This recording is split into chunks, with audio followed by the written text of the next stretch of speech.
Hi guys, আমি আজকে তোমাদের সবার সঙ্গে শেয়ার করবো বিরিয়ানি রেসিপি, যেটার জন্য আমি এখানে নিয়েছি চিকেন। তারপর আমি চিকেনটাকে কেটে ওর ওপর ফুড কালার আর লবণ অ্যাড করে মিক্স করে নেব।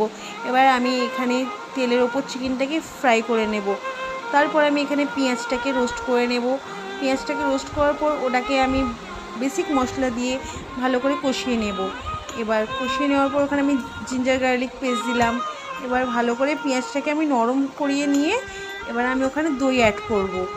টক দই অ্যাড করছি আমি এখানে, তোমরা পরিমাণ মতো টক দই অ্যাড করতে পারো।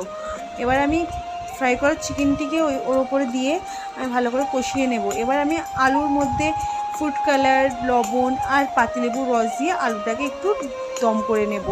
এবার আমি এখানে জলের ওপর নিচ্ছি লং, তেজপাতা, দালচিনি, এলাচ আর পরিমাণ মতো লবণ দিয়ে দেবো।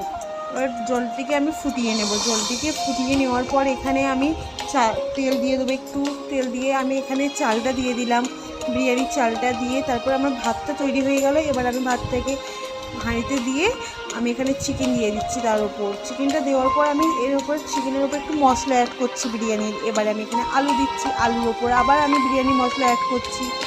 এবার তোমরা স্বাদ মতো বিরিয়ানি মশলা দিতে পারো। এর উপরে এবার আমি তেল দিয়ে দেবো একটু, যতটা পরিমাণ মতো তেল দিতে চাও তোমরা তেল দিতে পারো এখানে। এবার আমি এখানে আবার বিরিয়ানির ভাতটি নিয়ে আমি এখানে দিয়ে দিচ্ছি। এবার আমরা দুধের ওপর এখানে মশলা দিয়ে দিলাম বিরিয়ানির। এবার এখানে গোলাপ জলের ওপর আমরা একটু ফুড কালার নিচ্ছি। এবার আমি এখানে মিষ্টি আতর দিচ্ছি বিরিয়ানির। তারপর এখানে আমি খোয়াটাকে কুড়ে নিলাম, পেঁয়াজটিকে রোস্ট করে নিলাম। এবার আমরা ভাতের ওপর ফুড কালারটি দিয়ে পেঁয়াজ রোস্ট করাটা দিয়ে একটু ঘি দিয়ে নেব আমরা এখানে। তারপর এখানে আমরা খোয়াটা অ্যাড করে দিচ্ছি। খোয়াটা দেওয়ার পর আমি এখানে আবার দুধ যেটা মশলা করে রেখেছিলাম সেটা আমি দিয়ে দিলাম। তারপর হয়ে গেল আমাদের বিরিয়ানি।